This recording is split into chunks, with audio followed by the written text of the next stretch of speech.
នៅបច្ចុប្បន្នគឺវាមានការ promotion តម្លៃវា99ដុល្លារនៅទេមើលអានេះជាសបក Godox សម្រាប់ជាមួយនឹងប្រភេទភ្លើង panel របស់ខ្ញុំ នេះគឺជាប្រភេទភ្លើង Godox Limon LP 6R នៅបច្ចុប្បន្នគឺវាមានការ promotion តម្លៃវា99ដុល្លារទេអ្នកគ្នាហើយវាមាន promotion នៅក្នុងខែនេះបើសិនអ្នកគ្នាទៅការអ្នកគ្នាអាចទៅរកបានខ្ញុំទិញនៅក្នុងហាង MyCam ហើយជាមួយនឹងសបកមួយនេះអ្នកគ្នាខ្ញុំធ្លាប់តេស្តវាច្រើនដែរហើយខ្ញុំអត់ដែលទិញវាយកមកប្រើខ្លួនឯងទេថ្ងៃនេះគឺខ្ញុំបានចំណាយលុយទិញវាយកមកធ្វើការតេស្តវាផ្ទាល់ចឹងទៅឥឡូវនេះយើងមកធ្វើការបើកប្រអប់ទាំងអស់គ្នាថានៅក្នុងនោះវាមានអីអានេះប្រអប់របស់វាអ្នកគ្នាការបើកសភៅសម្រាប់ណែនាំយើងខ្លះៗចឹងទៅនេះគឺជាភ្លើងអត់ធំទេអ្នកគ្នាអត់ធំទេមួយឆ្អាមបើសិនយើងលាតចេះវាធំដែរវាចូល3ទឹកខាងក្រោយវានេះគឺវាអាចប្រើថ្មបានជាមួយនឹងប្រភេទ Sony L ហើយប្រភេទភ្លើងនេះជាប្រភេទភ្លើង RGB ហើយវាមាន screen ខាងក្រោយមួយវាមាន mode ប៊ូតុងវាមាន menu ប៊ូតុងហើយនិង set ប៊ូតុងកន្លែងនេះកន្លែង adjust កម្លាំងភ្លើងវាអញ្ចឹងទៅ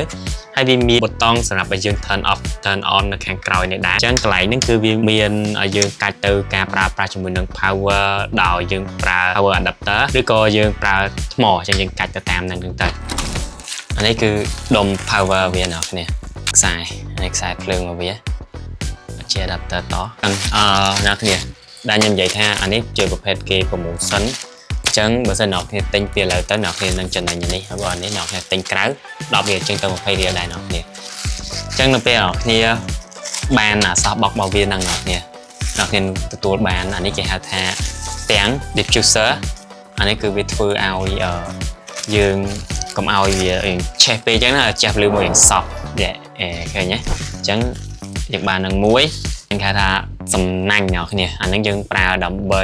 កំណត់ direction របស់ភ្លើងយើងចង់ឲ្យវាភ្លឺទៅខាងណាអញ្ចឹងវាកុំឲ្យភ្លឺខ្លាំងពេកអញ្ចឹងណាឲ្យវាយើងទន់ហើយវាអត់ទៅសាច់អានេះវាជាសបកមកអ្នកគ្នាវាជាសបកមកហើយអ្នកគ្នាគាត់ឆ្ងល់ហើយថាភ្លើងរបស់យើងជាប្រភេទ panel អញ្ចឹងយើងទៅឡើងសបកមកអញ្ចឹងអ្នកគ្នាអាចមើលអូខេហើយមើលដឹងហើយបើឈ្មោះសបករបស់វាឈ្មោះថា Limon LP 600S11 អាហ្នឹងគឺជាឈ្មោះសបករបស់វាអ្នកគ្នាបើសិនជាអ្នកគ្នាមានប្រភេទភ្លើងដូចខ្ញុំហើយអ្នកគ្នាអាចរកទិញអានេះក៏បានដែរតម្លៃវាដូចជាខ្ទង់20រៀលហ្នឹងទេអញ្ចឹងបន្ទាប់មកយើងលាតវាឡើងលើចុចយើងលាតអញ្ចឹងណាយើងលើកវាអញ្ចឹងមកដែរយើងបែរខាងណាក៏បានដែរបន្ទាប់មកយើងសោកវាចូលខាងទុយនេះមុនសិនអ្នកគ្នាសោកខាងទុយនឹងមកសោកមកសិនមកភ្លេចពេលអស់សោកចឹងហើយនេះខ្សែនេះយើងសោកវាចូលមកបន្លោះនេះមកសោកចូលបន្លោះហ្នឹងមកយើងទាញវាចឹងមកហើយយើងរឹតវាណែមកយើងបើកវាណែ